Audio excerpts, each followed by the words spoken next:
I'm Ross Fraser McLean. I'm a photographer. Yeah, these are my pictures of quite an extreme experience in India whilst camping out with the superior caste of snake charmers.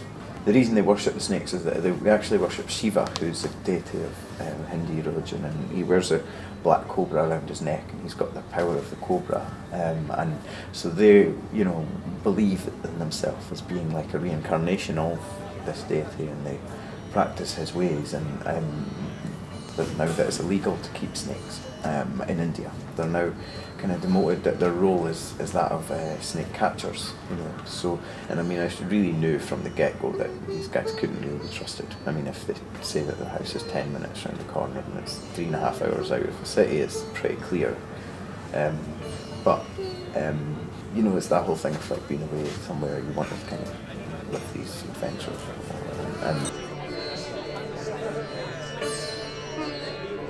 Because one of the community had taken me out there, and it was all his idea to make this, to make a film, and for me to give them a voice. His way of kind of controlling me was to threaten me through other people. And I remember sitting and there being like a full-blown argument in the room with me, sort of sitting there at the time. Because this had happened before. There'd been arguments over what they would do with me and things, or discussions. But this time it was very, it was very much a fueled debate in the sense of I felt that the guy that had taken me and put me in that position was essentially defending me as best he could, but he was losing this one. One of the older guys at that point stepped in and actually sort of backed me up a little bit, and so then the main aggressor there, the head of that group of men, would really sort of start to calm down a little bit and realise that either he was outnumbered, or certainly that maybe I was a decent human being or what, I don't know. I don't want to generalise because I don't want them to all be tarred with this brush, and hopefully through the pictures you can see that there's a lot of good people out there, and there was a lot of felt like genuine bond with people, after a while. Photography has always been for me a way of kind of putting a sense of stabilisers on the world, or like looking at the more positive things within the journey, or the positive parts within the journey.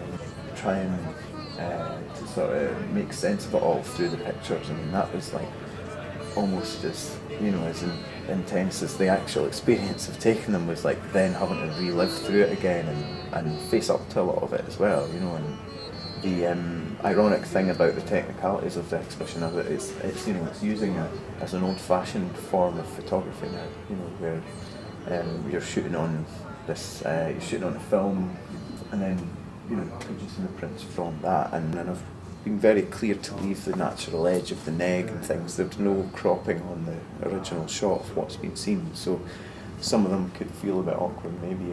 It's almost kind of ties in quite well maybe with the sorts of life that these guys are living. It's like they're trying to hold on to their traditional way of thinking caught in the modern world.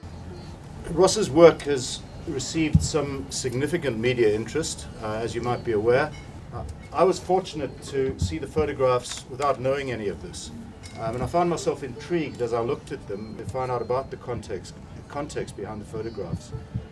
So Ross Fraser McLean's exhibition tonight. Ross, we applaud you, so thank you very much. A much safer zone for me. I guess the film screening is quite exposing in itself of how I felt through the whole thing. But I'm very, very happy and very proud. It's the first opportunity I've ever had to work with a team of people rather than just being completely solo, and I think it really shows for that reason. And I'm not just talking about working with the snake charmers. I mean the people that run this space, and it wouldn't have been anything like this without those people.